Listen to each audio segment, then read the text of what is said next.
Good morning, everyone. Hi, Dr. Anita. Are you here yet?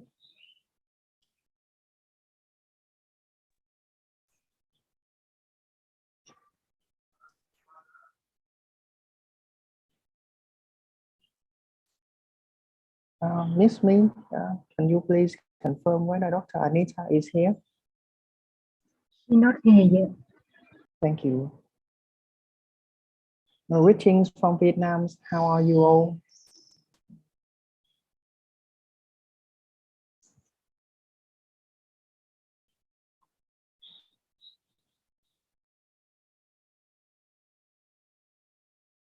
And I've seen many new faces on this occasion.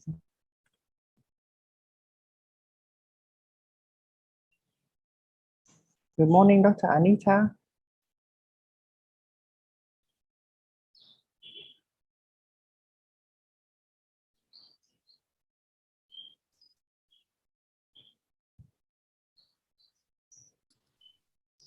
Good morning. How are you? Doing good. So it is currently 9 o'clock. I suggest we start our lecture. Yes. So as a formal introduction, my name is Fat. I am a program officer at International Development Department at CML Retract, and I will be the moderator for today's sessions. Well, for many new faces joining us today, let me start by giving you a brief information about our modular online training program. This program constitutes of 4 modules, such as Module 1 on educational leadership and management, Module 2, teacher leadership and management, Module 3, curriculum instructions and assessment, and Module 4, soft skills. So each module will cover 4 topics and divided into 2 sessions.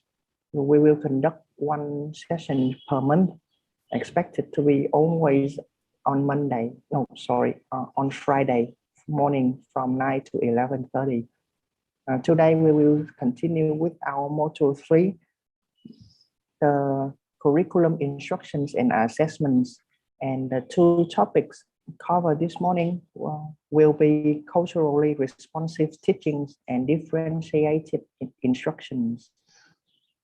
So before we start, I would like to mention a little housekeeping.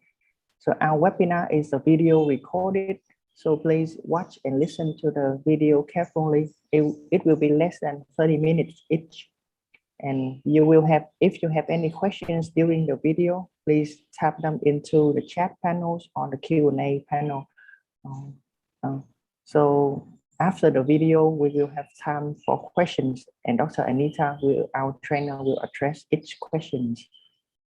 As this is an informal training, so Dr. Anita encouraged everyone to discuss and share their ideas and thoughts with her. Also, this is a chance to enrich the knowledge and as well as receiving feedbacks from you. Well, in this regard, our presenter today, Dr. Anita Caplano-Oplina, obtained her doctorate degree in education, planning and management in the Philippines. She has been in the field of education and engaged in administrative functions back in the Philippines. She was the assistant to the academic vice president at Xavier University in 2014 and the dean of faculty and academic affairs at Finma Karajan de Polo College from 2015 to 2017. And she came back to CML Retract in 2018 as a senior education specialist and has been working as a curriculum developer, instructional materials designer, trainer, researcher, and lecturer. She is very passionate to advance the leadership and management skills of the school leaders, managers, administrators, and teachers in Southeast Asia region. And Dr. Anita, would you want to have a short speech to our participants today? Thank you so much, Mr. Fat, for your kind introduction. And I would like to welcome all our participants for today's session. I guess we have participants from Cambodia. I hope so. And Philippines and Myanmar and Vietnam. I am naming these countries because I know they have been with us for several sessions. And those of you who are maybe new today and perhaps first time to come from other countries, I would like really to welcome you all to join us today. As already mentioned, we are now in Module 3, Curriculum, Instruction, and Assessment. And we're going to have our first two topics today. And we're going to start the first topic, which is topic 9, Culturally Responsive Teaching. And now we can watch the video. Just before we start our video, I would like to request everyone to turn on your camera for a photo shoot. This is just a memory of today's sessions. Okay.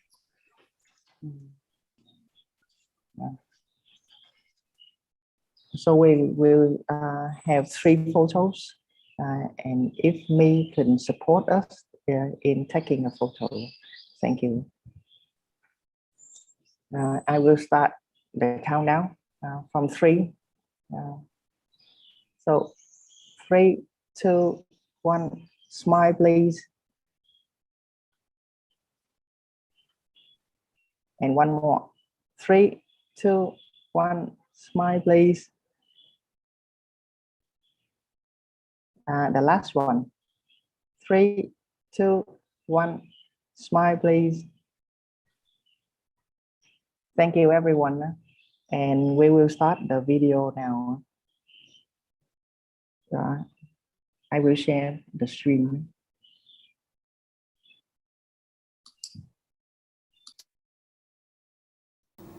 Hi everyone, welcome to Module 3, Curriculum, Instruction. May I ask whether the audio is available to all of you? Yes, it's available, sir. Yes, sir. Okay, thank you. Assessment. Today, we are going to explore the first 2 topics of the module, namely Topic 9, Culturally Responsive Teaching, and Topic 10, Differentiated Instruction. Let us begin with Topic 9, Culturally Responsive Teaching. Again, my presentation includes 3 key points as follows. What is culturally responsive teaching? What are the characteristics of culturally responsive teaching and how to apply in the class? And how can a teacher become culturally responsive? What is culturally responsive teaching? Culturally responsive teaching is a research-based approach to teaching. It connects students' cultures, languages, and life experiences with what they learn in school. These connections help students access rigorous curriculum and develop higher level academic skills. Culturally responsive teaching is about building the learning capacity of the individual student from different ethnic, cultural, or linguistic backgrounds by creating a learning environment conducive to all students, regardless of color, belief, and socioeconomic status. The increasing diversity in our schools, the ongoing demographic change across the nation, and the movement towards globalization dictate that we develop a more in-depth understanding of culture if we want to bring about true understanding among diverse populations. Children from homes in which the language and culture do not closely correspond to that of the school may be at a disadvantage in the learning process. These children often become alienated and feel disengaged from learning. People from different cultures learn in different ways. Their expectations for learning may be different. For example, students from some cultural groups prefer to learn in cooperation with others, while the learning style of others is to work independently. To maximize learning opportunities, teachers should gain knowledge of the cultures represented in their classrooms and adapt lessons so that they reflect ways of communicating and learning that are familiar to the students. Students from minority cultures may feel pressured to disavow themselves of their cultural beliefs and norms in order to assimilate into the majority culture. This, however, can interfere with their emotional and cognitive development and result in school failure. To build the learning capacity of the students, teachers must connect the teaching content to the cultural backgrounds of their students and must vary teaching strategies and bridge cultural differences through effective communication. According to research, teaching that ignores student norms of behavior and communication provokes student resistance. Teaching that is responsive prompts student involvement and engagement. How do you know that your teaching is culturally responsive? The way to judge whether your teaching is culturally responsive is whether your diverse students from different ethnic backgrounds, language, immigrant students, are engaged in the learning process, and they are learning. How do you know that your students are learning? Your students are learning when they manifest change. Change from not knowing to knowing. Change from not behaving well to being polite and respectful. Learning means change. If they are not succeeding or changing academically and holistically within your classroom norms, your approach might need to be more culturally responsive. Change your approach to culturally responsive. With that in mind, we'll go ahead understanding cultural responsive teaching better. Let's move to the second key point of my presentation. What are the characteristics of Kung makuha na itong culturally PCX, kaya responsive matsara na ganito teaching atong sakyanan and tayo. how to apply in the class? A number of authors, including Geneva Gay and Littman, have identified 6 characteristics of culturally responsive teaching. These characteristics are 1. Validating, 2. Comprehensive, 3. Multidimensional, 4. Empowering, 5. Transformative, and 6. Emancipatory. Validating. Culturally responsive teaching is validating and affirming because it acknowledges the strengths of students' diverse heritages. Validating means using the cultural knowledge of different ethnic groups that affect students' dispositions, attitude and behavior, prior experiences, and performance styles to make learning more appropriate and effective for them. How to apply in your class? Literature in the classroom would reflect multiple ethnic perspectives and literary genres. Math instruction would incorporate everyday life concepts such as economics, employment, consumer habits of various ethnic groups. Teach students to know and praise their own and each other's cultural heritages. Incorporate multicultural information, resources, and materials in all the subjects and skills routinely taught in schools. Use activities that reflect a variety of sensory opportunities like visual, auditory, and kinesthetic. Comprehensive. Culturally responsive teaching is comprehensive because it uses cultural resources to teach knowledge, skills, values, and attitudes.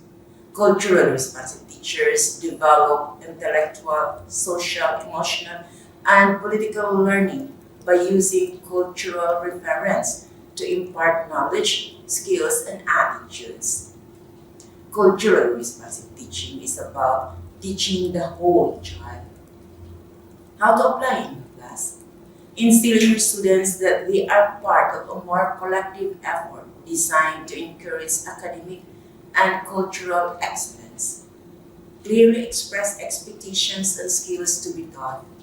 Ask students to behave like members of an extended family, assisting, supporting, and encouraging each other.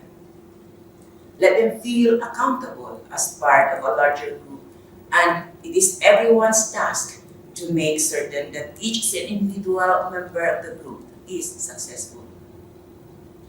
Exhibit interpersonal relations. The entire class is expected to rise together, and it is in the best interest of everyone to ensure that each individual member of the group is successful. No one is left behind. Multidimensional. Culturally responsive teaching is multidimensional because it encompasses many areas and applies multicultural theory to the classroom environment, teaching methods, and evaluation.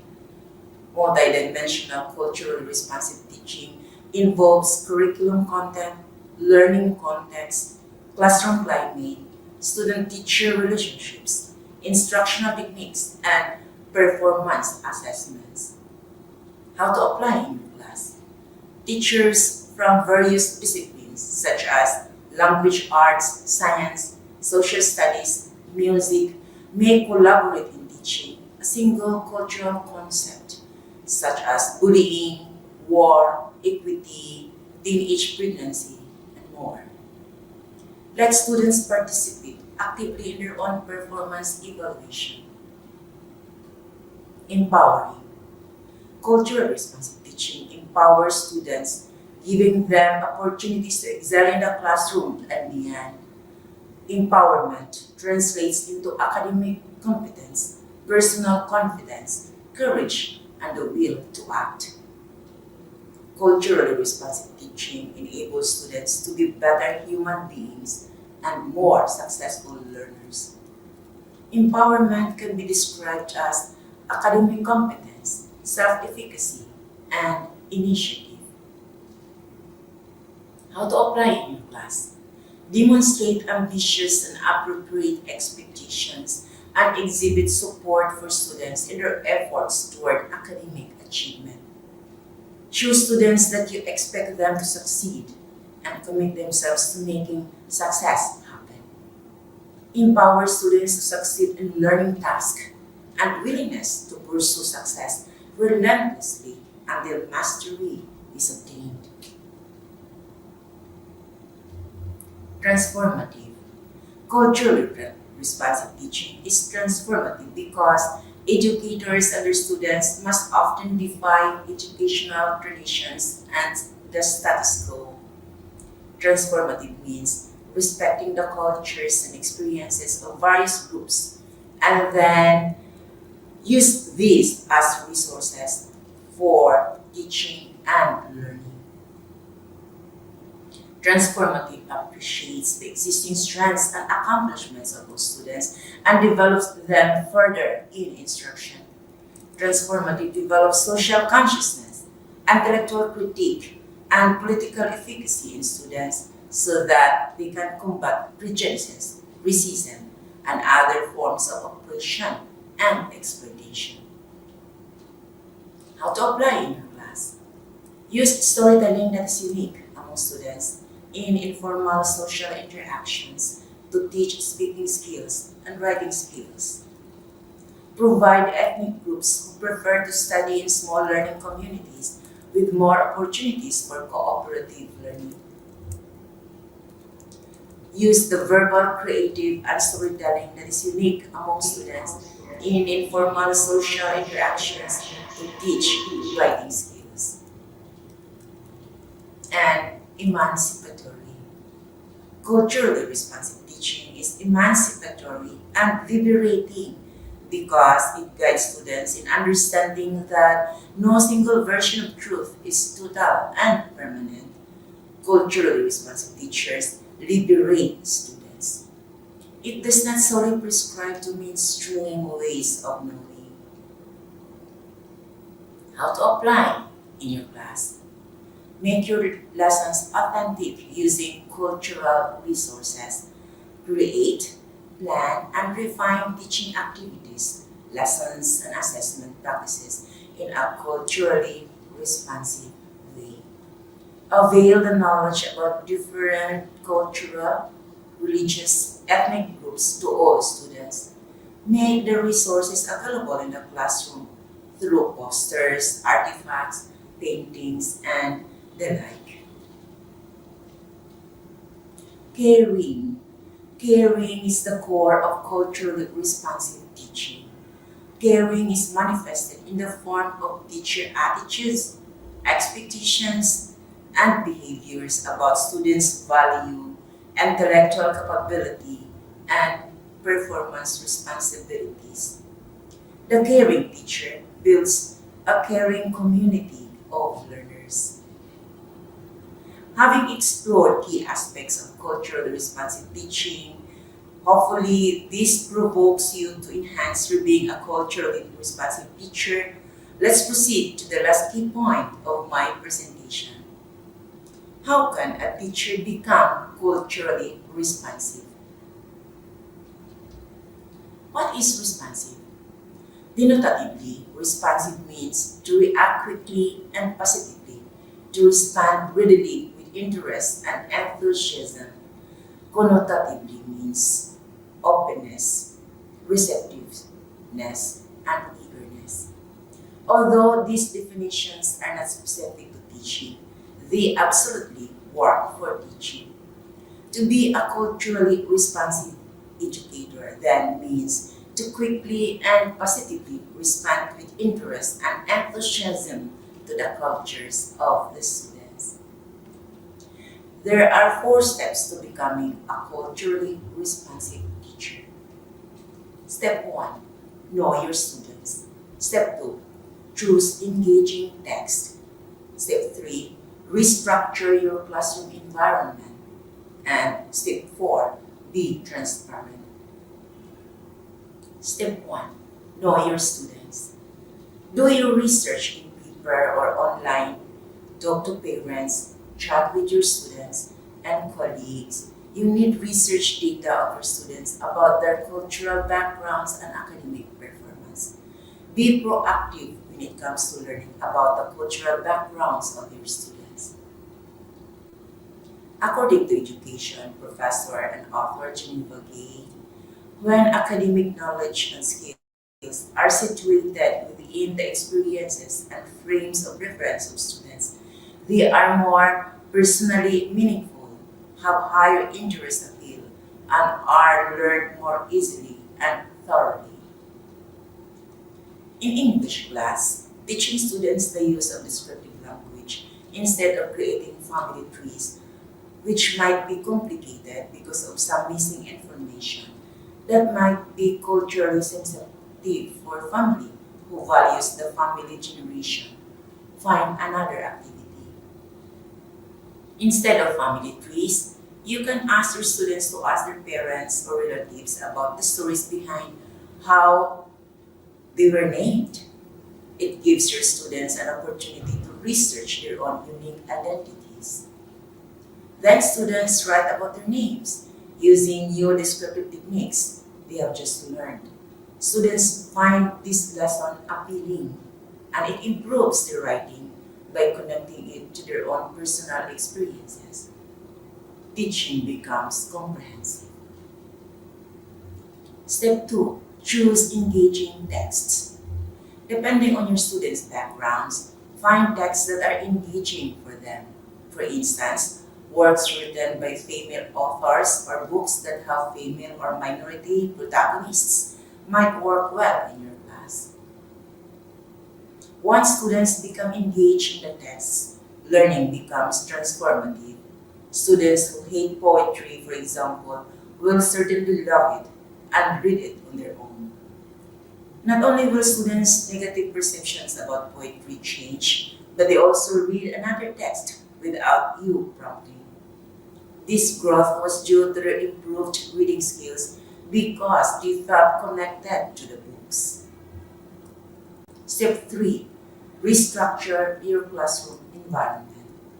According to researchers Catherine Edmonds and Catherine Bozerman, motivation has frequently made the difference between learning that was temporary and superficial and learning that was permanent and internalized. If you want your students to continue to learn, they need to get connected to your lessons. They need to want to learn. If your classroom atmosphere is rigid, students work quietly, restless, and disengaged. Make lessons that include partner group. Reduce the number of homework assignments and create project-based learning units. This means that the only homework you assign is connected to real-world applicable products. These types of experiences help students find purpose in their learning, and they come to class wanting to learn. You have created a classroom environment that empowers students to want to learn. Reducing the homework load also relieves some of the students from the stress of finding time to do homework because many of them work jobs after school or take care of younger siblings. You are a culturally responsive teacher. Learning is liberating. Step 4. Be transparent. For many cultures, being transparent is a true sign of respect. Be transparent, as polite with students and parents. If you are unsure of something, tell them. Create calendars of daily agendas and standards. Provide copies for students and parents. Email parents the calendars and classroom updates. For parents without email addresses, make phone calls when students seem to need extra encouragement from home. Contacting parents when students did well is also just as important as contacting parents for concerns. This communication alleviates confusion, helping parents understand how to best help their children through the learning process. By doing things like this, you earn students' respect, which helps nurture a positive classroom culture. To truly embrace culturally responsive teaching, the only way to reach students is to move away from an insensitive, archaic system and foster a culture of diverse inclusion. By doing so, your students' knowledge grows, and in turn, you advance your own cultural growth. Professor Geneva Gay, a proponent of culturally responsive teaching and one of the pioneers of multicultural education, identifies 6 qualities of culturally responsive teachers. I will wrap off my presentation by emphasizing her 6 aspects of a culturally responsive teacher in the hopes that they resonate with us as educators. 6 dimensions of culturally responsive teachers. 1. Culturally responsive teachers are socially and academically empowering by setting high expectations for students with a commitment to every student's success. Culturally responsive teachers are multidimensional because they engage cultural knowledge, experiences, contributions, and perspectives. 3. Culturally responsive teachers validate every student's culture, bridging gaps between school and home through diversified instructional strategies and multicultural curricula. 4. Culturally responsive teachers are socially, emotionally, and politically comprehensive as they seek to educate the whole child. 5. Culturally responsive teachers are transformative of schools and societies by using students' existing strengths to drive instruction, assessment, and curriculum design. And 6. Culturally responsive teachers are emancipatory and liberating from oppressive educational practices and ideologies as they lift the veil of presumed absolute authority from conceptions of scholarly truth typical taught in schools. Thank you for joining us today.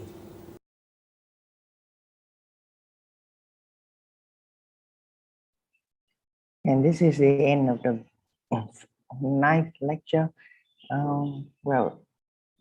Thank you, Dr. Anita. And now we will move to the Q&A sessions. Just a kind reminder, please be sure to type your question into the question panel, and Dr. Anita will address each question individually. And as I've mentioned before, this is an informal session, so please, you're welcome to share your idea, thoughts, or opinions about the topics with Dr. Anita.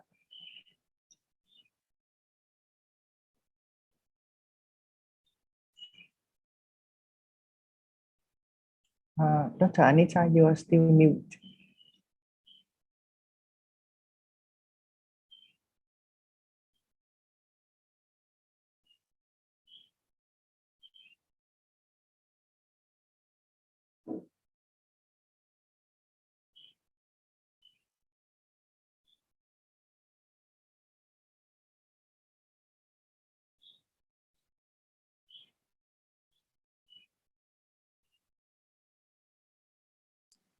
Okay, I have the problem here because I cannot unmute my phone. Okay, thank you so much. So we have just watched the video, and I hope that by this time we have now like questions or perhaps thoughts to share, that we are now open for that.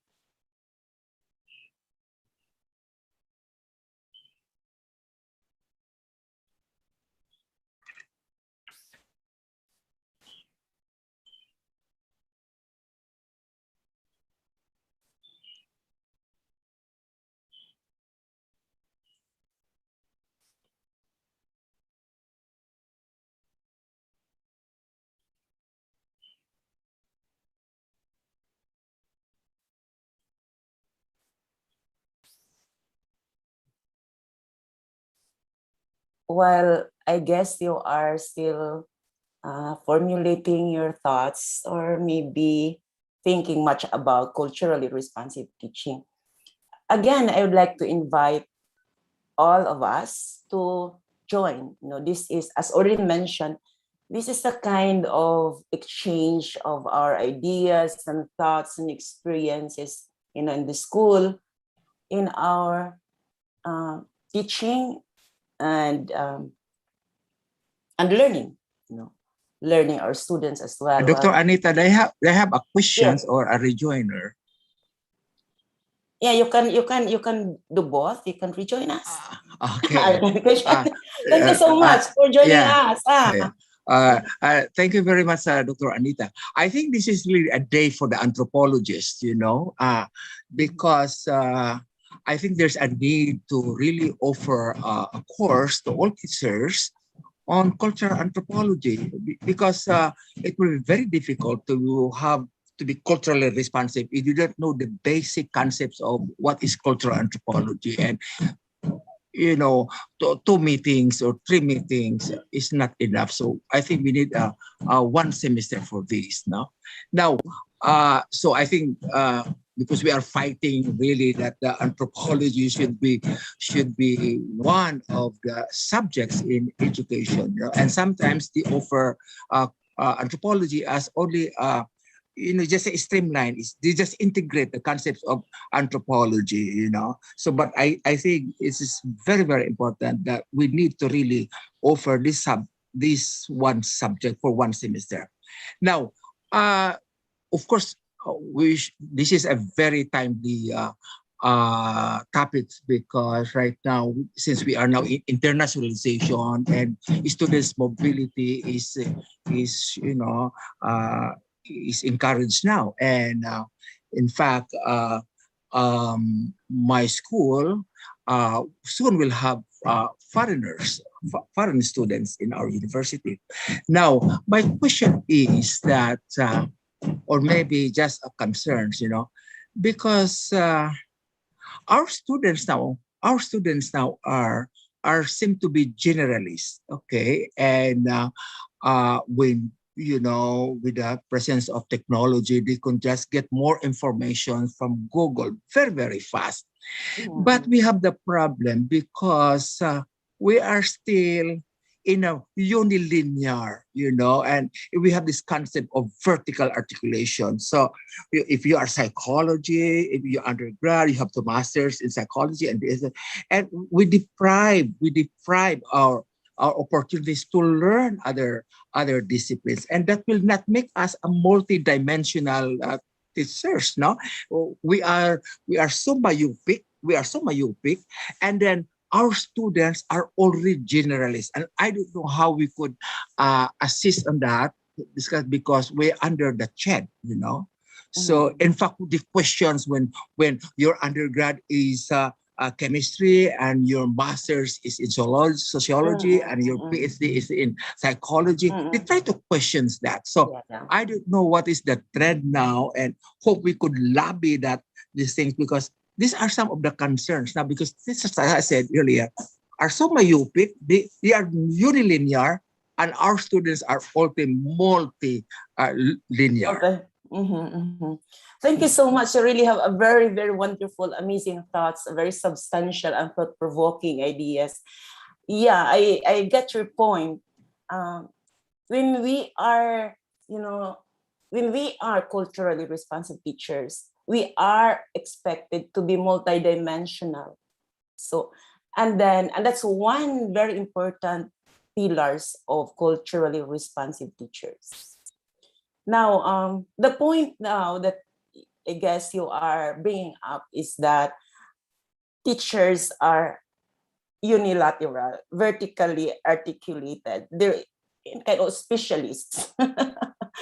And you're referring to our students who are generalists, kind of, because they can access all the information, just a click, and they have it already.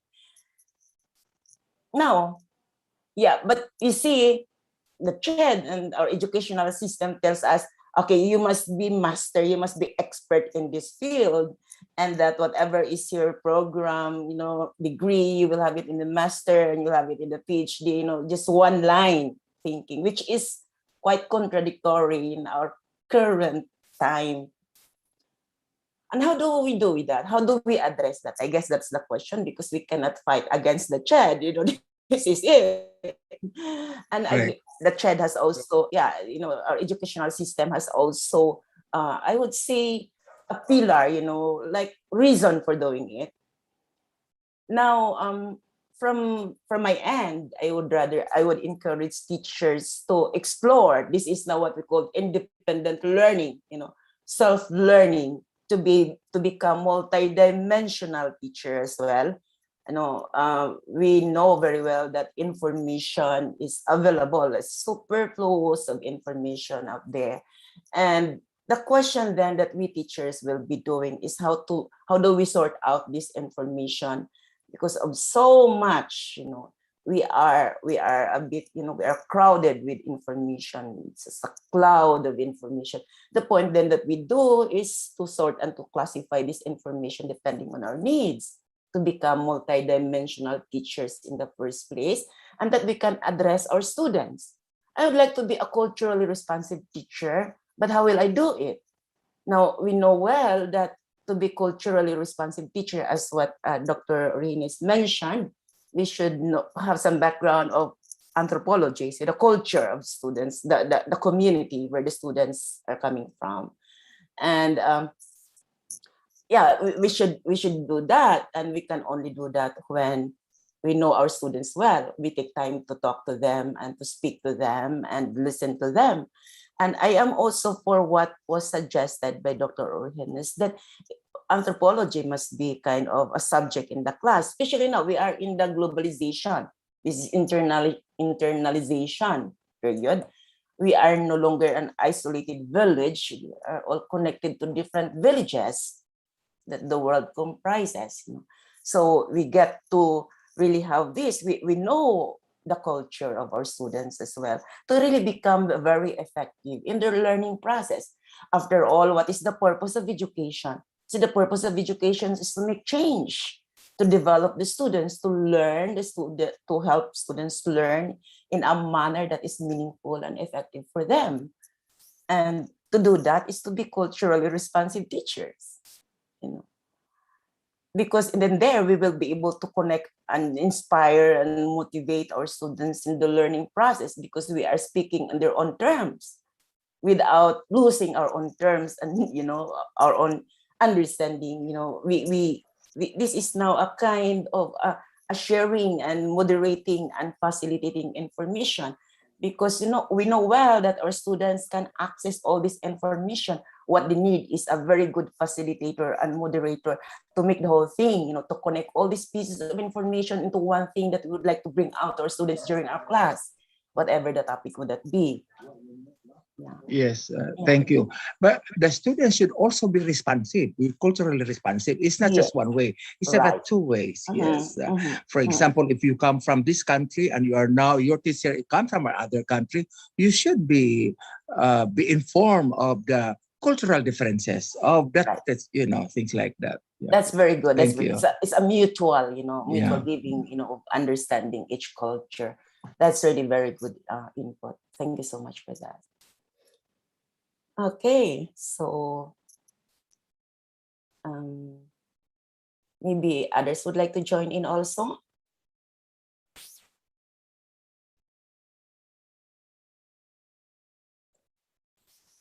Mr. Fad, do we have participants from Cambodia? Or maybe Myanmar? I believe, yes, we do have participants yeah, from Cambodia and Myanmar. Okay, that's good. Welcome back.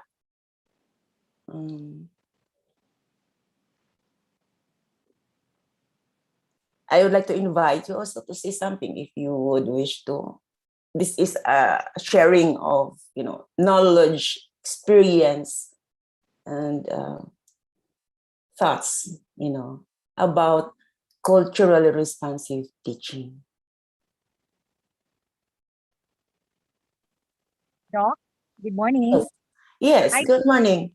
Hi, Doc. I'm Christine Hukbatimo from Lano del Norte, Philippines. Oh, welcome. Hi, hello. I just would like to share something, my own experience on how to be culturally responsive teacher. As here in Lanao del Norte, we have a mixed culture. We have students, varied students. We have Muslim and Christian and other. We also have the IPs students. So here, in our college days as a teacher, well, of course, we experience the anthropology subjects, but we are not really. We don't have a in-depth understanding on the anthropology, but based on experience, when you go to the field, based on experience, it comes naturally. It comes naturally. You will understand your learners, the culture of the learners, the do's and don'ts of their cultures, and then like Muslim, you don't need to speak negative or against their culture. In the Christian, it's more different in the Christian, because Christians are more liberated and then modern. So based on experience, and then when you teach from the heart, because we our participants here are alternative learning system. We are not in the formal system of us in the Department of Education. So our learners, we cater learners who are underserved, who are out of school youth, out of school adults. So those learners who are in the prison, who are liberty, naturally comes from, it comes deep inside. It comes naturally. We understand them. We tend to understand the different habits, cultures, socioeconomic status of our learners. So that's my one of my experience. If you teach, if teaching is really from our heart, even though you don't have the background of this in-depth subject of anthropology or humanities, it comes from our heart. We tend to understand naturally the culture of our learners. once we love our learners, we tend to understand their culture. That's all, Doc. Okay, thank you so much. Beautiful experience and insights and thoughts. Thank you, Christine. Okay, yeah, I get your point. Teaching really is, I would say it's a gift, it's a passion, it's from the heart that we connect our students like smoothly and automatically somehow. Yeah, but that's right. Though I hope that all teachers would have that kind of passion and love to teaching.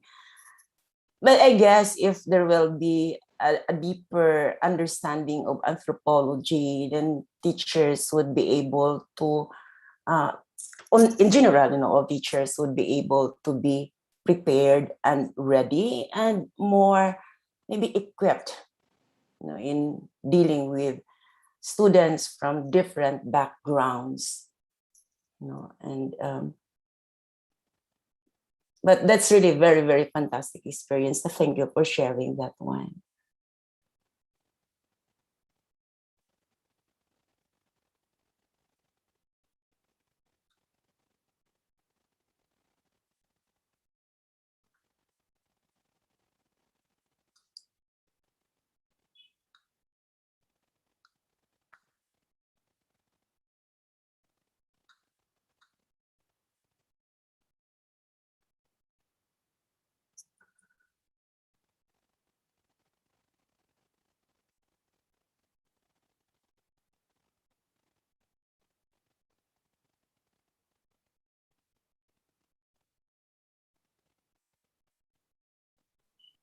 So as we have sharings from Philippines, I would like to invite anyone from Cambodia and Myanmar to have uh, to share their experience and thoughts on this subject.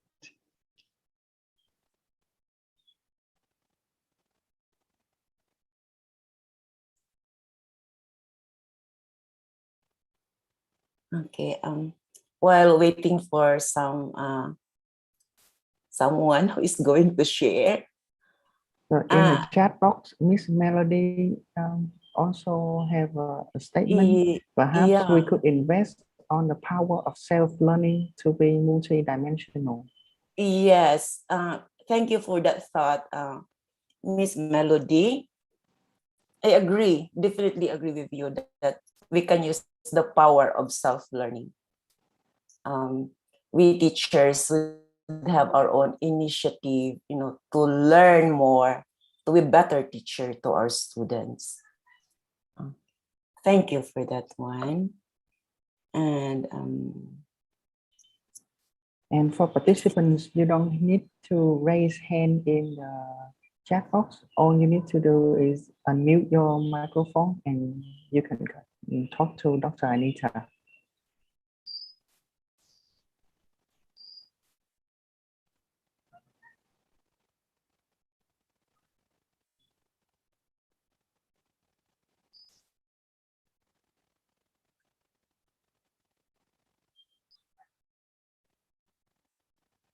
It seems someone raised her hand or his hand a while ago.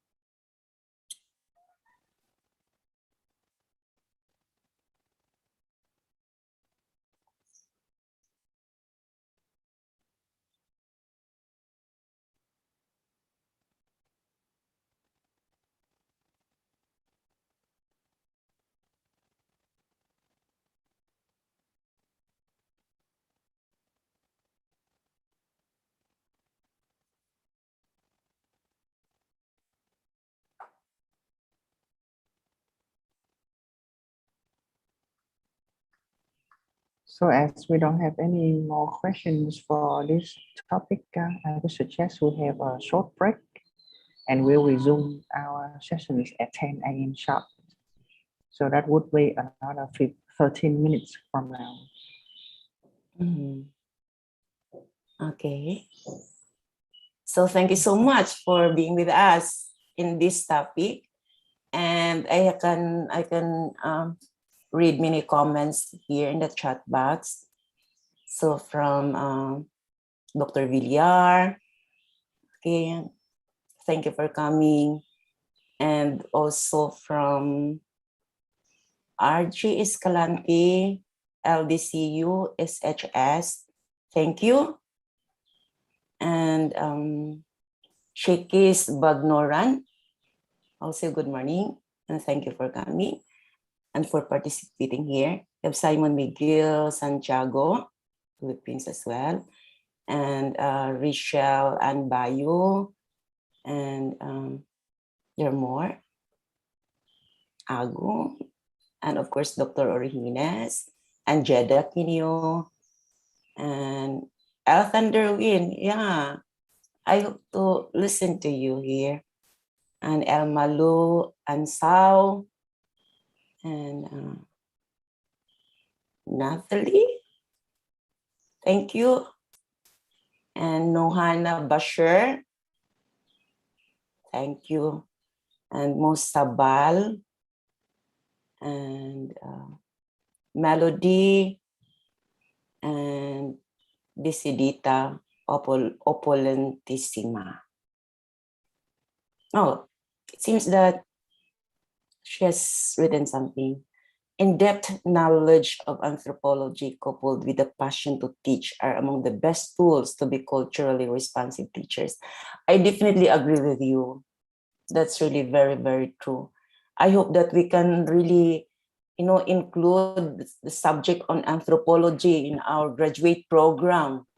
Dr. Orihines, you can recommend that. It's an in-depth study, not just, like superficial, not just, it must be a thorough understanding of that. And that would help a lot to our future teachers. Okay, welcome, Miss, I don't know, is this Miss Maigo Cyril? Okay, and also John RG Escalante, thank you so much also. And okay, Annabelle Navarday, thank you. Thank you for your comments here. This is my niece is attending. And also Bahinting, thank you. Okay, so now we are going to move to the next. There is still here. It's a self-audit is needed in a cultural responsive teaching atmosphere to understand the cultural nuances of our students and with their parents as well. We need to ask ourselves questions to reflect on our practices for us to effectively relate to our students. It is like teaching with no boundaries by teaching first ourselves who are and who would we want to be as teachers in the future. We can only be effective if we become self-reflective. That's really very, very true. Thank you for sharing that thoughts. Highly recognized thoughts. Yeah. Reflection is part of our teaching. To be culturally responsive teachers, we have to reflect and evaluate our way of teaching and dealing with our students and how we can improve them and how we can improve our teaching practices. Ma'am, Dr. Anita. Yes. I'd like to say something. You know, a lot of us are a product of Western thoughts, yeah, a lot of us are product of Western thoughts. And sometimes these Western theories, then when we apply to our traditional culture, then the conflict comes in. So we have to be very sensitive on that. That's true. That's true. Thank you for that input. Thank you for your thoughts. We should be very sensitive of the culture of other people as well as the. So this must be, I would say, we should also as well teach our students to do so. There is this respect. I mean, a respect for each culture, to be culturally responsive teachers. And we also have from Eduardo Acuña, as a 21st century teacher, I believe that one needs to be adaptive to the change of time and responsive to the needs of time so we could be able to cater all the differences of our students. Magnificent. Definitely, yes. Thank you for the thoughts. And we also have, okay, from Ariel Marapao, thank you for sharing your knowledge in this doc. I am teaching understanding culture, society, and politics subject, and this enlightens me. Okay, thank you and welcome.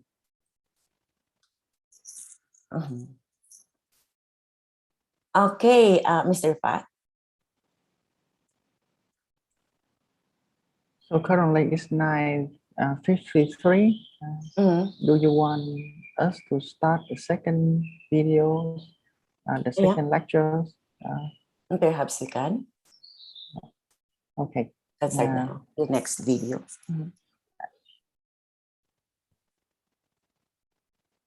I will share the video. So we are now going to go to the second part of our session, second topic.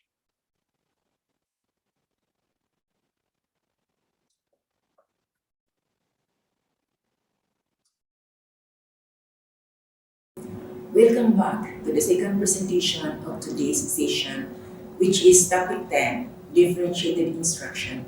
We're going to explore these 3 key points. What is differentiated instruction? How can teachers differentiate instruction and apply in the class?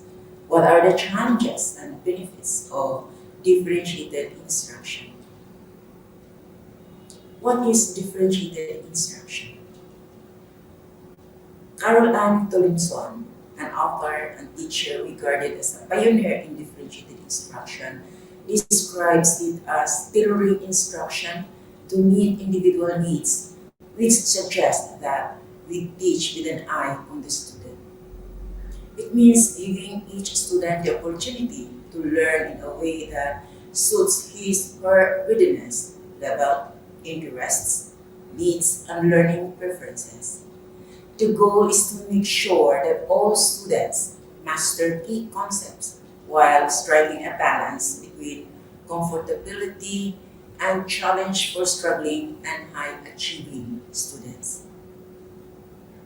Differentiated instruction is not the same as individualized instruction. While individualized instruction involves personalizing and customizing courses of study for every student, differentiated instruction adapts the curriculum to respond to each student's unique learning challenges. It's important to note that differentiated instruction does not mean that a separate lesson plan is developed for every single student. Instead, students are presented with several learning options or different paths to learning in order to help them take in and make sense of information. For example, think about a computer class. If you're using differentiated instruction, you would not worry to wait for Julie and Bob to catch up the lesson. The advanced users in your class are provided with more advanced material so that they could enhance their skills. Likewise, Julie and other beginners are provided with less advanced material to help them gain a solid understanding of using the computer before moving on to the presentation software. In differentiated classes, students and teachers are collaborators in learning. Teachers understand the need to help students, and students take increasing responsibility for their own learning growth. Having covered the fundamentals of differentiated instruction, let me go on to my second key point. How can teachers differentiate instruction and apply in a class? Teachers can differentiate instruction by addressing students' readiness, interests, learning profile. Then teachers can differentiate the content, process, learning environment, and product. Based on students' readiness, how students perform in your class, such as the reading ability, pace of learning, dependence on the teacher or independence, level of competency. Interest, what does the student enjoy? And learning profile, what learning preference does the student have? Auditory, visual, kinesthetic, what about their learning styles? I'd like to share with you some learning styles that students are engaged in. Visual learning style. Students prefer information to be presented in graphs and pictures. Auditory learning style. Students learn by listening. Kinesthetic learning style. Students learn best through movement and hands-on activities. Verbal learning style. Students work well with written information or spoken word. Logical learning style. Students think mathematically and systematically and use reasoning. Interpersonal learning style. Students work best in groups and through collaboration. And intrapersonal learning style. Students prefer to tackle tasks on their own and reflect often. Having said, teachers can differentiate the content, process, product, and learning environment. Content. Content refers to knowledge, skills, and attitudes we want children to learn. Differentiated content refers to what students learn. This can mean different topics that appeal to students' individual interests, or it can mean different levels that suit students' academic readiness. How to differentiate the content? Scale and scaffold difficulty levels.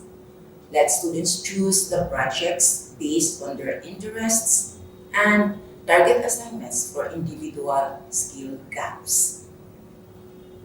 How to apply in the class? Understand the competency level of each student. For example, objective. Label 5 major parts of a set. Student A learns to label 5 major parts, while student B learns to label more parts and define the functions of each part. Student A's readiness is beginner, while student B's readiness is advanced. Process. Process refers to varying learning activities, strategies to provide appropriate methods for students to explore the concepts. Differentiated process refers to how students learn. Differentiated classroom offers a variety of formats in which students can choose to access information, not just one channel, such as a textbook. How to differentiate the process? Assign more difficult activities to challenge high-achieving students. Provide various options for how students approach the activity, whether it be individually or working in groups. Include a variety of information formats, reading, video, audio, and hands-on, and mix up group success. How to apply in the class? Change the way students access materials. Example, student A may access information through a learning center, while student B may access information through a website. Student A prefers to use hard copy, while student B prefers to use online. For visual and word learners, provide textbooks and print materials.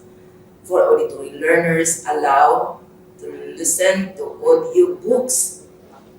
And for kinesthetic learners, give the opportunity to complete an interactive assignment online. Product. Product refers to varying the complexity of the product that students create to demonstrate mastery of the concepts. Differentiated product refers to how students demonstrate knowledge. Teacher who practices differentiation gives students multiple ways to show they understand the material rather than simply giving everyone the same multiple choice test at the end of a unit. How to differentiate product. Encourage students to pursue their own projects based on their interests. For example, Let students decide what topic they would like to research for their research project. Give students different options of how to demonstrate understanding. For example, write an essay, deliver an oral presentation, create a poster, and others. And assess students' work in a manner that matches their skill level. For example, create different rubrics to match a student's level. How to apply in a class. Change in the way students show what they have learned. Example, student A may create a three-dimensional diagram while student B may design PowerPoint presentation. For read and write learners, write a book report. For visual learners, create a graphic organizer of the story. For auditory learners, give an oral report. And for kinesthetic learners, build a diorama illustrating the story. And learning environment. Learning environment refers to the diverse physical locations, contexts, and cultures in which students learn.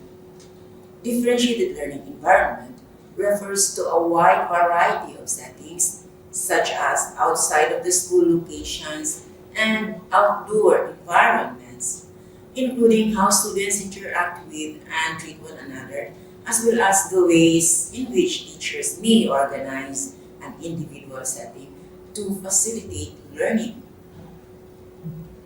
How to differentiate learning environment. The learning environment should be flexible to allow for student mobility, be learner-centered to encourage independence, and be open to involve varied groupings. How to apply in the class. Group students by interest, ability, and learning style. Grouping by interest creates more variety in the class and gets students engaged with their work. Grouping by ability is an effective strategy to have students learn at a comfortable pace. And grouping by learning style helps students learn concepts and demonstrate their understanding through means that they are most comfortable with. Having presented the ways of differentiating instruction, allow me to go on to the last key point of my presentation. What are the challenges and benefits of differentiated instruction? Some challenges of differentiated instruction are lack of time. Schools struggle to implement differentiation because teachers who already work an average of 53 hours per week simply don't have enough hours in the day to develop differentiated lesson plans for their students.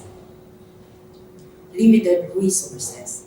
Aside from not having enough time to make differentiation realistic, many teachers also struggle to find the resources to differentiate effectively. They find it frustrating to try to track down different articles that contain the same information at different reading levels, media in different formats for each lesson, and resources for multiple activities.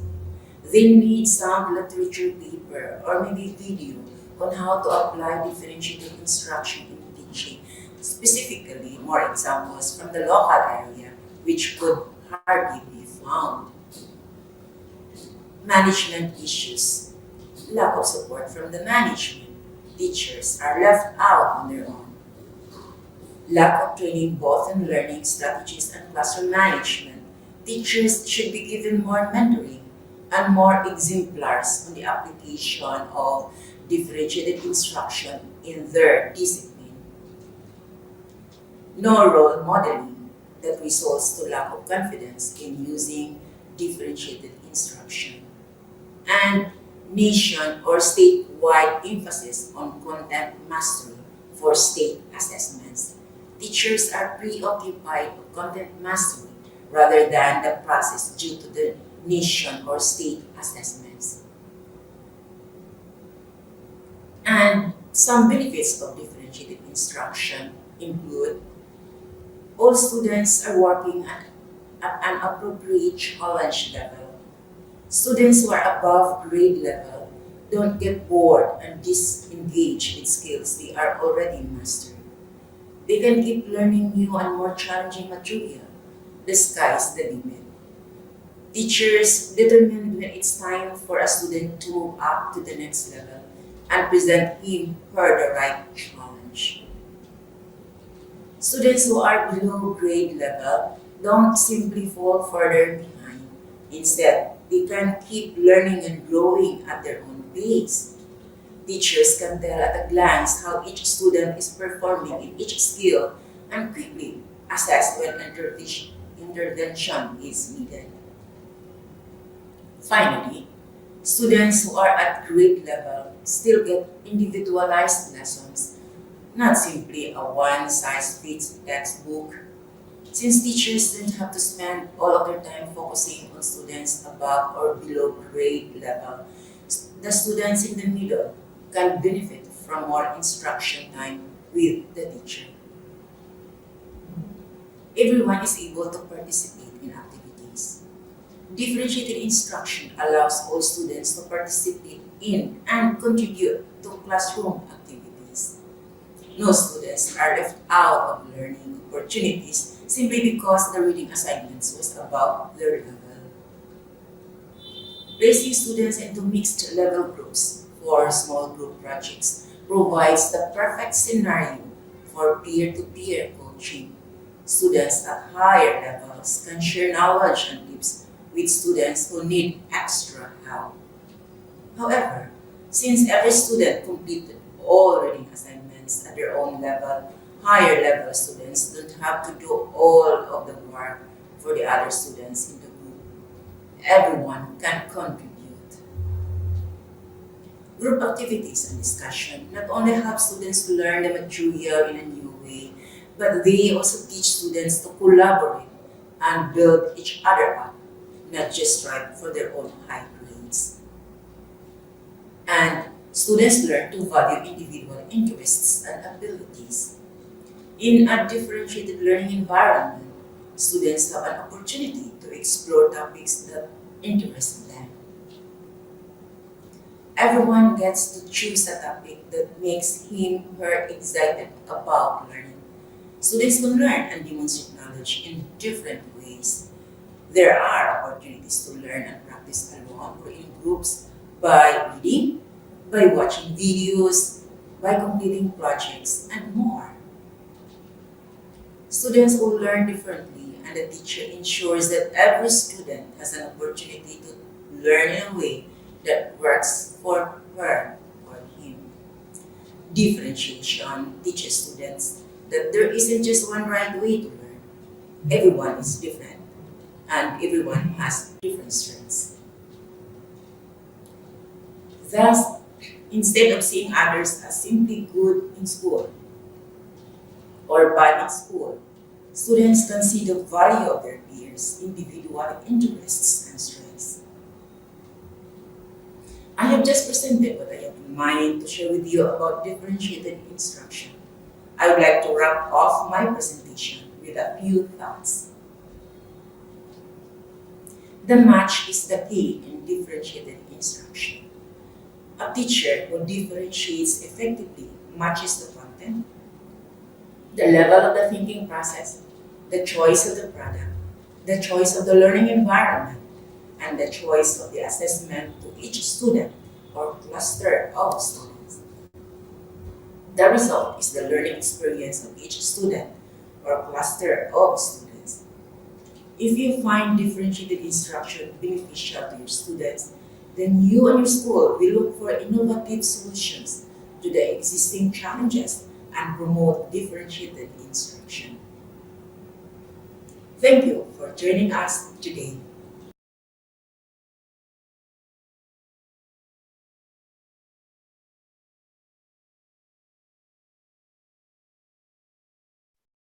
And this is the end of the 10th lecture. Um, if you have any questions for Dr. Anita, please type them into the question box.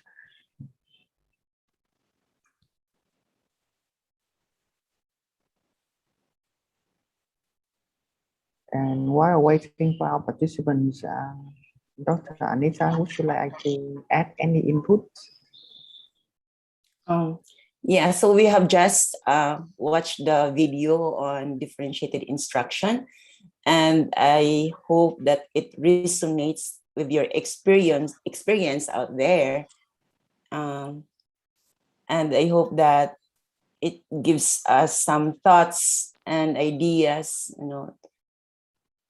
to contribute to our sharing now. We are now in our question and answer portion, or sharing of our thoughts and ideas about our experiences on differentiated instruction. And now we are ready to listen to each one.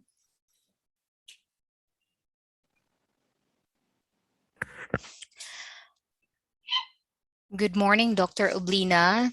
Good morning. Yes, I would just like to express my grateful thoughts on this, especially when you talk about the differentiated approach. And I believe so that matching would really be very good result, if we try to also adopt the developmentally appropriate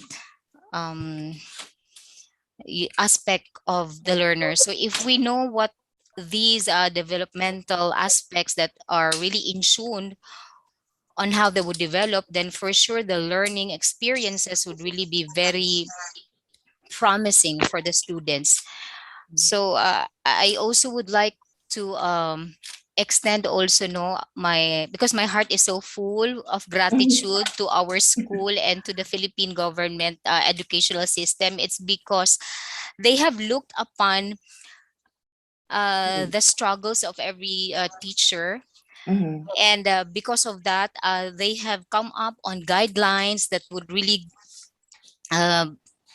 serve as a map, especially in this time of pandemic, wherein the teachers are given really the academic freedom to go on how they would exercise their differentiated activities in the classroom. And flexibility indeed is very important. And I believe so that indeed education is really encompassing that no learner should be left behind. And if the teacher is really serious in profiling the student, he or she would not be able to wait any longer for the administration to get in, but he or she himself would be able to identify already the needs of her class or her students. So by that, it would all boil down really to the passion of ministering. And we do not just teach, but we also minister. That's really giving meaning to the needs of the students. And it's really nice that we are refreshed with the learning styles. And I could also remember the multiple intelligences of that of Howard Gardner, which I really do believed that if we know all of this stuff and we know really the standing and the concerns of our students, then there is no point of disappointments, in every learner, because you are going to try to find ways to meet how they would learn. And thank you very much for the sharing. Okay, thank you so much, Miss Melody Sunugan, for your wonderful thoughts and ideas now about this differentiated instruction. And I'm so happy that the education department really is giving much freedom to teachers for making instruction flexible and allow differentiation to happen so as to maximize the learning process of our students. And yeah, you're right.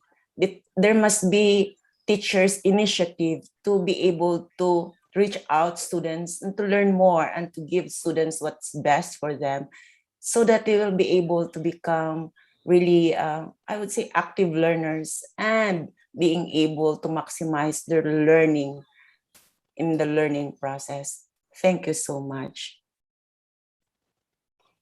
May I also invite the Sandita who have raised hand Okay, to, yes. to unmute and share your thoughts. Am I heard already? Yes, very Good. clear. Thank you, ma'am.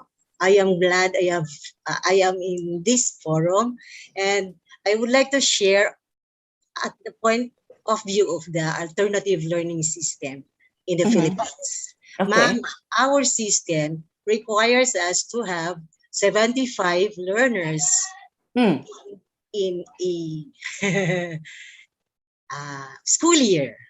So while we really would like to adapt, in fact, some of us, we adapt differentiated learning, but then in a size of 75 learners in a quota of 75, that is quite impossible, ma'am. So I hope from this forum we would like we can have something, you can have something to do with the size of the requirement of the alternative learning system, number of students. Yeah.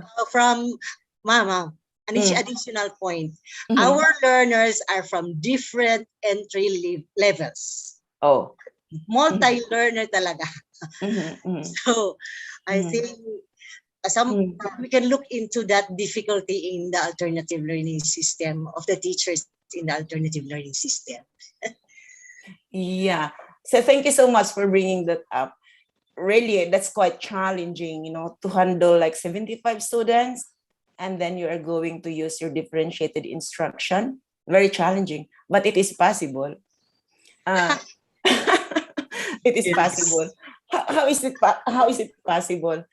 As mentioned in my video presentation, that differentiated learning is not an individualized learning. It's not personalized learning, that you're going to make individually your 75 students and go to that extreme. It would not happen that way. In differentiated instruction, you can match. This is it now. The matching is important here.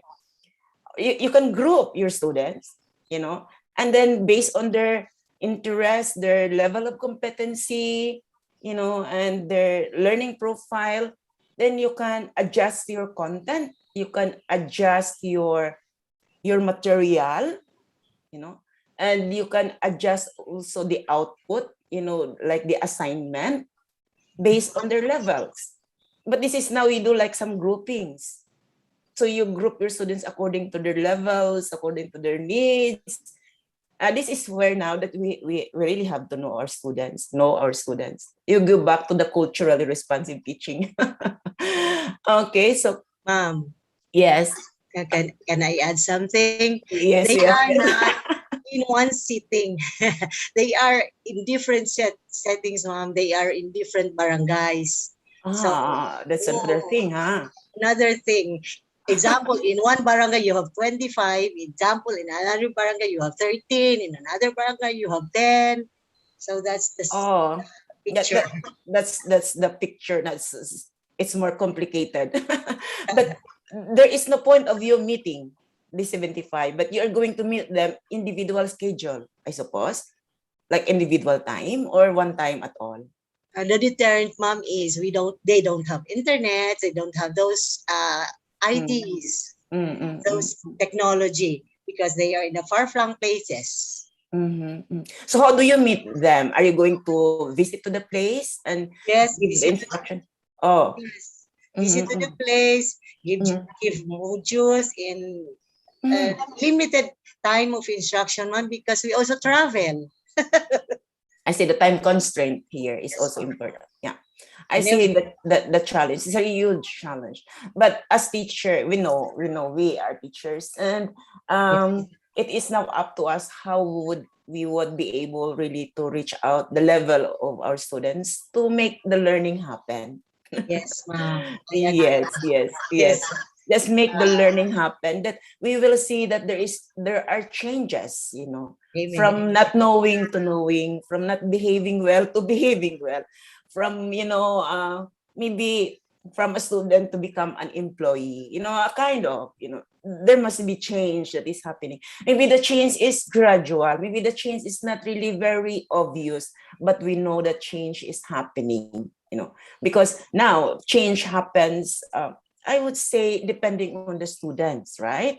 There are students who can manifest change right away, but there are students who are slow in making some changes. But we teachers have our own way on how we manage them, that how we would like our teaching be meaningful and effective for them. Then they want to learn more with us. Yes, ma'am. Okay, thank you so much for that. Yes, ma'am. Maybe I wasn't able to answer your question.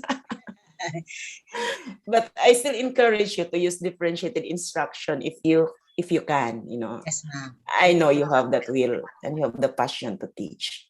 Thank you. Yes, ma'am. May I invite Mr. Jerry Fell, whom has raised hand? Okay. Good morning. All right. Thank you very much, sir. Thank you very much for the opportunity to talk. For Dr. Anita, ma'am, may I just Yes. Also sending help to those us teachers. No, you can use really differentiated learning. It's hard to prepare, but yet it's possible that we can use differentiated learning, especially on the alternative learning system. So we just siguro my suggestion for that is there will be a conference for all teachers and make a module, and then you put the differentiated learning instruction using the different data on your previous students. For example, in different barangays, these are the students. By using different learning styles of assessment, you can produce a differentiated learning. For example, if most of them are visual learners, then create a module inculcating assessment for that learning through visual learners, something like that. It's really hard because multidimensional learning, different levels, but little by little, when you combine all the materials that you have made and make it into one module using differentiated learning, I think little by little it could address the problem. No, little by little. For this year, you form a module for visual learners. This year you form a learner for kinesthetic and audiovisual learners, something like that, and then choose that materials. If you assess that student is a visual audiovisual learner, then you give that module to that student, something like that. It's really hard, yet it's I would agree with Dr. Anita that it is really possible. No, I'm doing differentiated learning in mathematics in my class. It's really difficult, especially when you do the scoring procedure. The different criteria that you will use. It's really hard to check, but it is fulfilling because that is the authentic assessment of your student. Especially in mathematics, that most of my students are not really analytically inclined. So I should compose a creative assessment with analytical thinking. Until such time, they'll learn how to think critically. No, something like that. It's really hard for the teacher yet. I would agree for that. The ALS team, no, and I really appreciate your effort, especially in approaching the different areas, the remote areas of the Philippines, no. So if given a chance to do, I would really love to help no in doing that, in doing such things. And thank you for this chance to talk. Thank you, ma'am. God Thank bless you so much. Thank you so much. Very wonderful thoughts, wonderful idea. Really, I appreciate it very much. Yeah, you're right. No, we can apply the differentiated instruction in that case. But I guess there must also be a support from the management. There must be a support from the management to allow teachers to meet together and to develop a module, as you mentioned, that would address the different learning styles of the students, because that will already be an adjustment to their level of competency, level of interest, and their learning profile. So that must be, I would say, not only, you can start as teachers, and I'm very happy that you have started in your math department and you're doing it very, very well. But it would be more if that will be supported by the management. So I encourage school leaders to do it that way and give time to to teachers to make their modules, gradually. And then it's fulfilling when you have it done, and then you will practice that in your class. That's very, very interesting. Thank you so much for that sharing. Yes. There is also some inputs in the chat box, Dr. Anita. Yeah, I see. May I now go over the chat box, please? It starts with Miss Elma at 10. 18. Yeah, Dr. Almaguria, thank you so much for this one. Teachers should switch around what the students require or need to learn. When a particular student struggling in a certain area, the teacher must create plans to address students' needs. Very, very good. Well said, truly. So teachers would not just be there in front of the students, but should also be there to really observe and know where their students are and address the needs of the students to make the teaching learning very effective and meaningful for students. Thank you for that one, Dr. Guria. And yes, Judy Fell agree. Yeah, true. And then we still have here, we can actually have differentiated learning through contextualization. So by contextualization, you're putting this one, like making it in a particular context, in a particular scenario, in a particular situation, maybe in a particular practices, which I definitely agree with you, Julius Caesar Gaspo II. Thank you for that.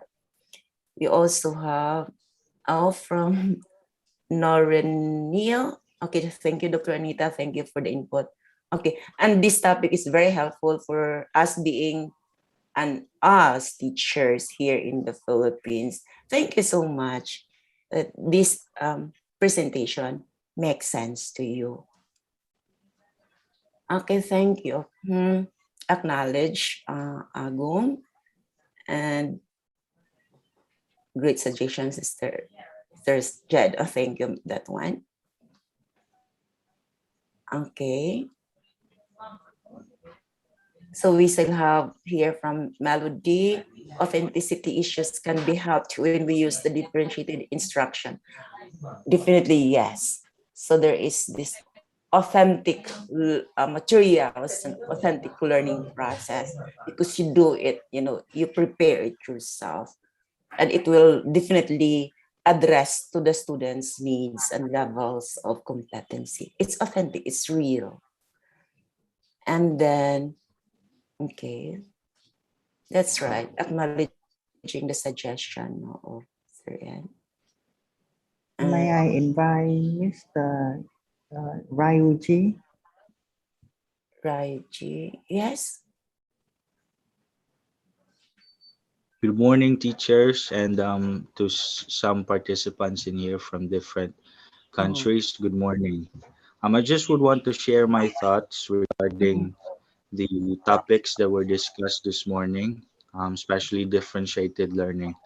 Um, Differentiated learning is indeed a challenging learning method to use, no, in a classroom, especially in a virtual scenario. In my experience, since I am teaching sections with different strands, I'm always trying to vary my questions to students depending on their strand. For example, if I will ask in an HE class this question related to writing a critic paper, instead of asking how do we critique a work of art? No, we could just simply ask, how do we critique food? No, in relation to their strand. Is it necessary to write a critic paper in relation to judging a food's taste, or do we need to write a review paper instead? You know what, teachers? Students can really respond to certain questions if their interest is linked with these. No, and yeah. Okay. Yeah, I agree. Thank you so For much. my- Yeah. Please continue. Continue, please. Yeah, that's why I would like to extend my thanks, ma'am, to especially to our speakers, no, for sharing with us their thoughts and ideas regarding these topics, cultural responsive teaching, and individualized instruction is, I think, directly proportional, no, which is maybe the reason why these topics are discussed this day at the same time. We may perhaps can distinguish students' interests by knowing their cultural nuances first. No, so thank you, Simeo, Richard teachers, and to the staff for reminding us once more of the importance of differentiated learning and cultural responsive teaching, no, in our classes. Mhm. Okay, thank you too. Thank you so much for your inputs and insights. And welcome. Ah, so do we still have? We have here. There in the chat box. Like, I think this Mr. is Jerry Fell would like to add something more. yes, because there is a question. There is a follow-up question addressed to Mr. Judith. Yeah.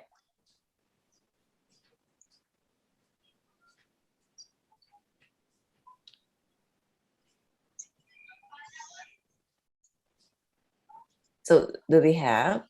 It says here, I have a follow-up question for Sir Judifel. May I ask if how do you classify students who are visual learners, kinesthetic learners, and auditory learners? Do you ask help from the guidance counselor? May I address the question, ma'am? Yes, I think this addressed to you. Yeah, actually, there are some available standards for learning styles now. Different organization, different psychological organization, or even the guidance counselor organization of the Philippines. There is what we call a different learning style, a standard different learning style that you can really get it. However, there are some also standardized, I think, in the DepEd portals about the learning styles because DepEd already applied and embraced this type of differentiated learning way back many years ago. The differentiated learning, where in fact there's a textbook already anchored with differentiated learning, now especially in different publications. So we have a lot of really materials in order to use and to embrace this differentiated learning, and to add up to be really multiculturally responsive. Differentiated learning is very important now because that's why it's called differential learning, because the students have the different capability to learn in terms of their cultural backgrounds and beliefs. No, and it's such a thing that I would really in favor in teaching mathematics and using vernacular setting, a vernacular language in teaching mathematics. It would be very very appropriate because for me, some countries like Cambodia, Myanmar, or even Japan, or even any ASEAN countries, they're teaching their math in their own language. That's why there is a UP in the UP system. They're teaching math in Tagalog. So why not in Mindanao? We will use the Cebuano, right? That's why I'm very much. It's very much appreciated. It really inculcate the culturally responsive. No, only lang what we need is as a teacher, as a neophyte teacher. No, I'm just 10 years on my educational background. We need some trainings, no, especially when we inculcate this one in our curriculum guides. No, how do we put this one? Diba? It's very important to have a blueprint on this. So that's why this is the very good jump start for us teachers, no, to really put this one. It's really hard in the first place, but when you use this one, to really without even thinking how hard it is, after some years, you can just arrange it and then edit it and then use it in the different learners. And that's all, ma'am. Thank you very much for the opportunity. Thank you so much, Judifel, for your thoughts and ideas, on how to process this differentiated instruction and how to go about it and the benefits of that one. And I hope, Jeda, your question is answered. Okay, Yes, thank Doc. you. Thank you. Mhm. I'd like to also acknowledge Natalie here in the chat box. Thank you, Doc, for sharing. This topic is suitable for our learners in the alternative learning system since we have different level of learners. Okay, as an implementer, I group my learners based on their abilities. That's very good. Okay, you're doing well. So that you are monitoring your students' learning process as well. And surely your students will be glad and happy you're doing it. Mhm. Yeah, we have here also from Dr. Guria, personal mantra. Meet where your students are. Definitely, yes, I agree with you. Thank you for that thoughts. Okay, so there is a reply from Jeda, I guess. They have that. And we have here from Shekis Bagnuran. As 21st century teachers, we are now considered as learning facilitators, wherein learners are given opportunity to express their ideas according to their learning styles. That could be also a way to identify the strengths the learners have. Right, definitely yes. And we have from Mike, Clyde, the Divas, the Gandan. There is a standard assessment for classifying students with regards to their learning styles. True. And I guess you are also using that one in your school, and I hope we all are using that standard assessment. And then we have from, okay, Jennifer, there are standard assessment. Okay, I think that's also along with the answer that has been given a while ago. And we have here from Mau Mau, SUI, differentiated learning instruction is very challenging approach for classroom practitioner like me in a public school, as there are so many constraints to practice in the classroom, limited amount of resources and so on. However, I'll do any little action or thing to follow this approach.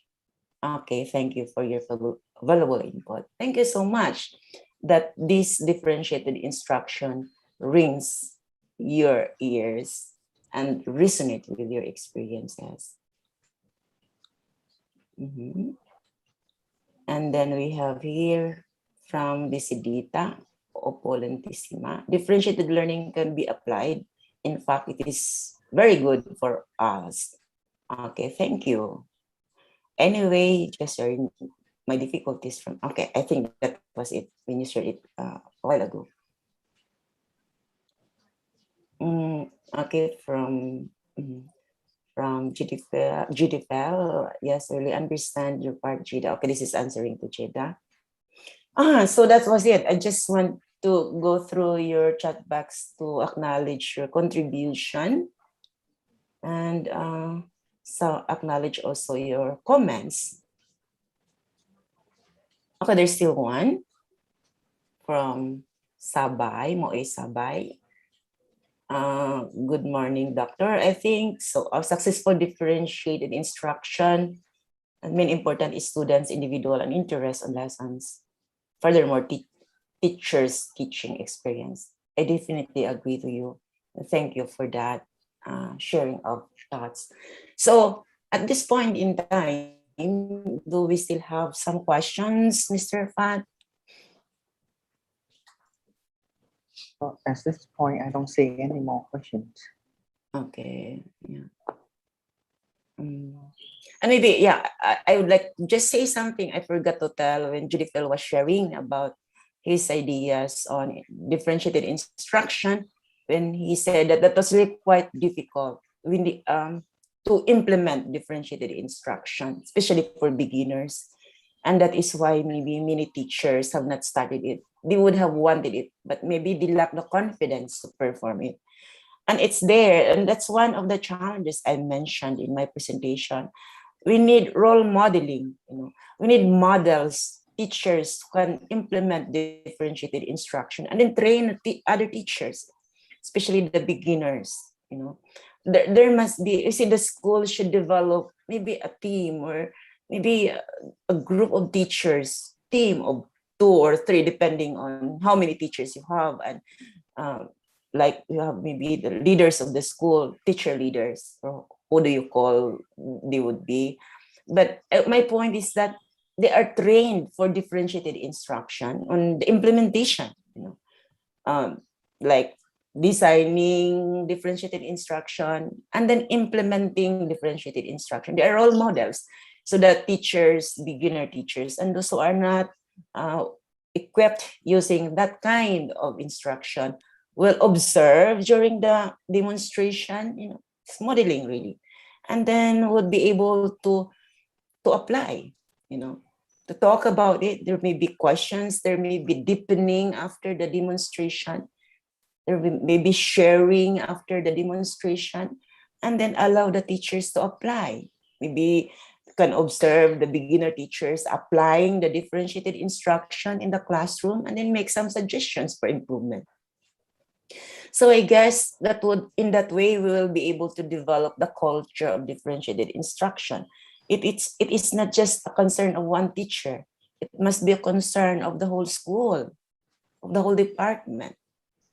You know, in that sense, we are doing well in our teaching, you know, as teachers and as a school. After all, you know, teachers are the frontliners of the school, and the image and the performance of the teachers will reflect on the kind of school we are bringing in and we are putting up. So, and in that way, you know, we are giving very, very effective, you know, learning process to our students, and surely we produce good students, and we are giving good name to our school. Okay, so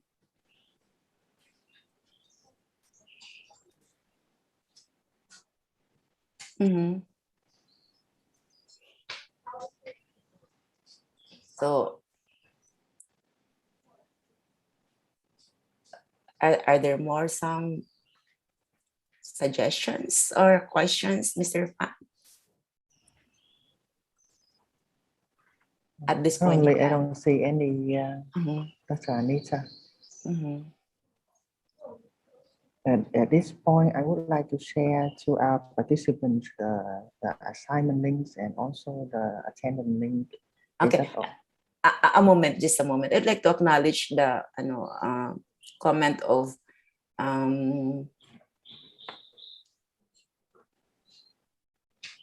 is this Doc Iboran, that suggestions are noted. Okay, thank you so much for taking notes of some suggestions here. Okay, now it's your floor, Mr. Pat. So sorry.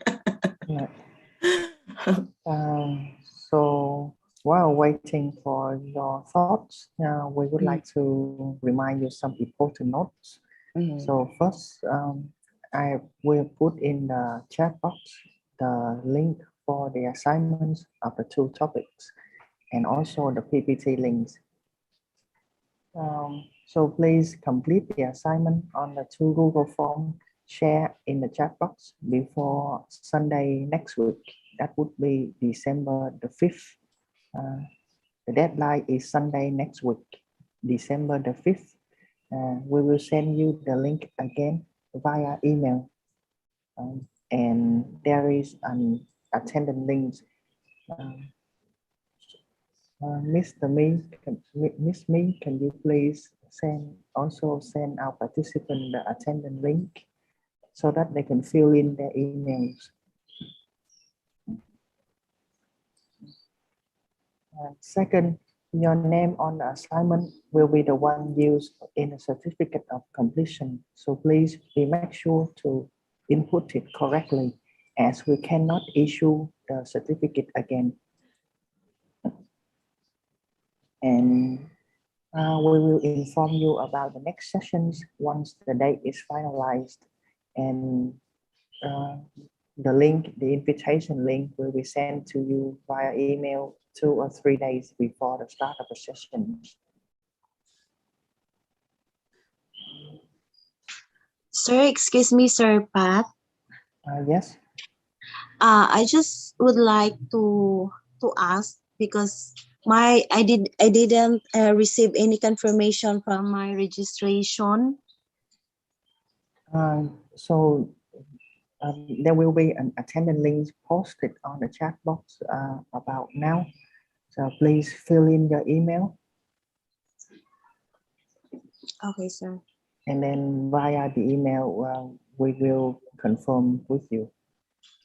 Okay, sir. Thank you, sir.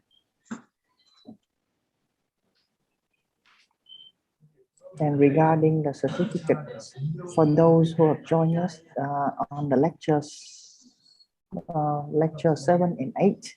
The certificate has been delayed, but we will surely issue it to you. Please be patient with us.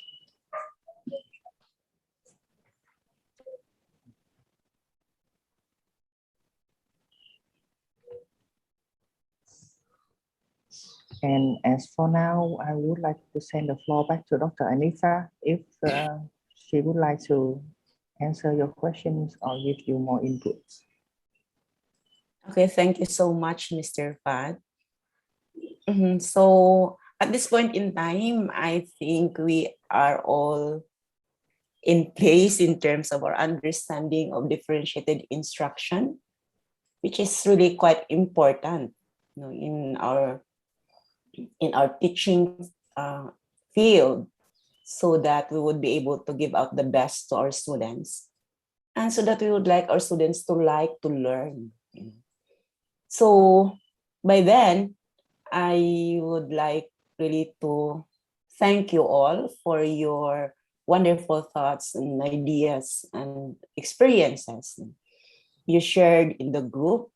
And those who really come with us today, I really appreciated your attendance. And I know that you have in mind many thoughts and ideas to share with us, but perhaps we don't have that much time. And I hope that by next session, we will be more open. And I encourage those of you who may not be able to, who did not speak out to this session, maybe next time you can come up with your thoughts and sharing on the topics that we will be talking. Maybe the topics would really interest you so much too. So thank you so much once again to our participants from Cambodia, Myanmar, Philippines, and Vietnam. Maybe we didn't have participants from Vietnam this time. Okay, so thank you once again. And I would be glad to seeing you during our next session. Salamat kayo. Salamat, Dr. Anita. Salamat. Thank you. Soon Thank you, ako Doc. Thank you. Thank you everyone for joining us today. We really appreciate you being here with us. Kindly share this free program with your colleagues and network so that it makes greater impact to the region education. We really look forward to meeting you again on the next session.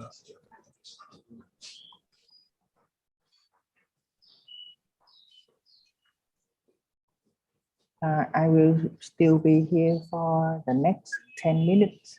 So if anyone has any questions regarding the attendance link or the assignment or the PPTs, please do communicate with me.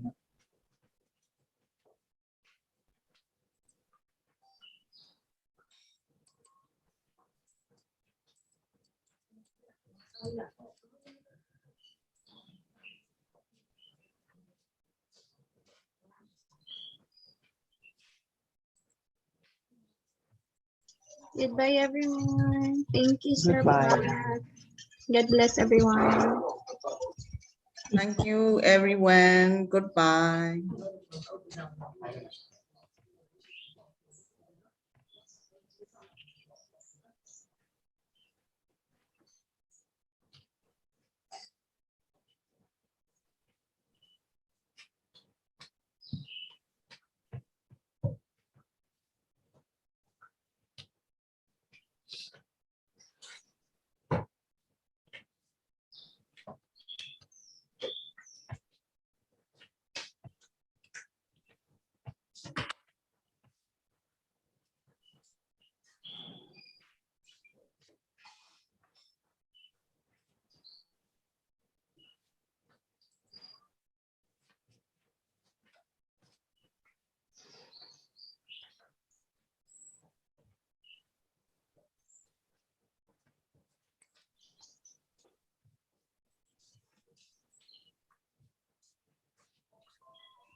Good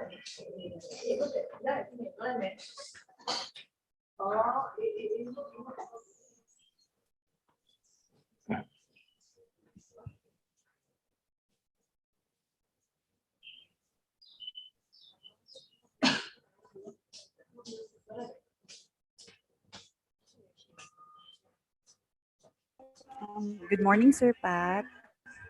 Yes, how may I help? I am Ma'am Sakabin, sir, from the Philippines, a teacher from Liceo de Cagayan University. I have some concerns, sir, regarding the attendance link.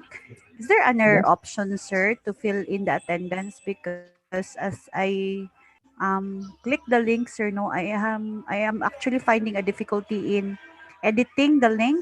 Uh, Can you please send this me can your be email edited, via sir. the Yes. chat box? I will input it in for you. Okay. Thank you, sir.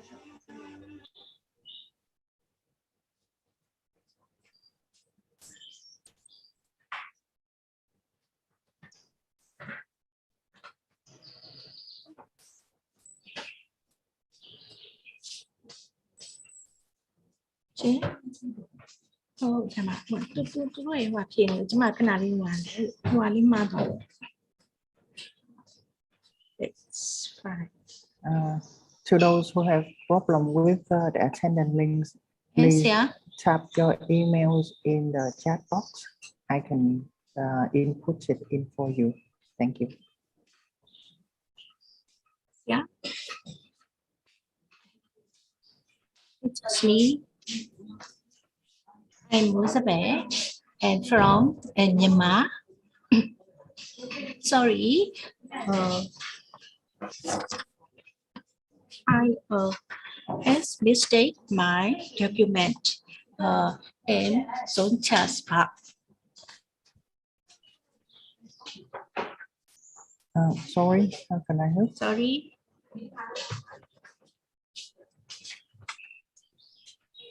Mistake my document in some chapters. It's okay. Please, it's removable. Uh, Yes, sir. Sure. So,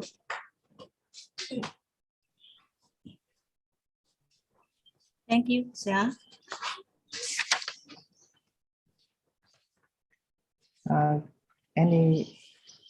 information in the chat box will not be saved, so you don't need to worry. Yes, sir. Thank you. To those who can't access the attendance links, please type your email in the question box. I will input it in for you.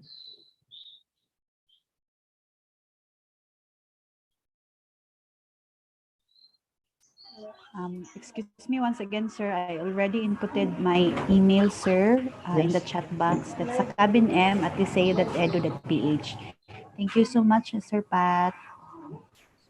Currently, I have seen two emails. One is Chila Was, and one is Sakabin.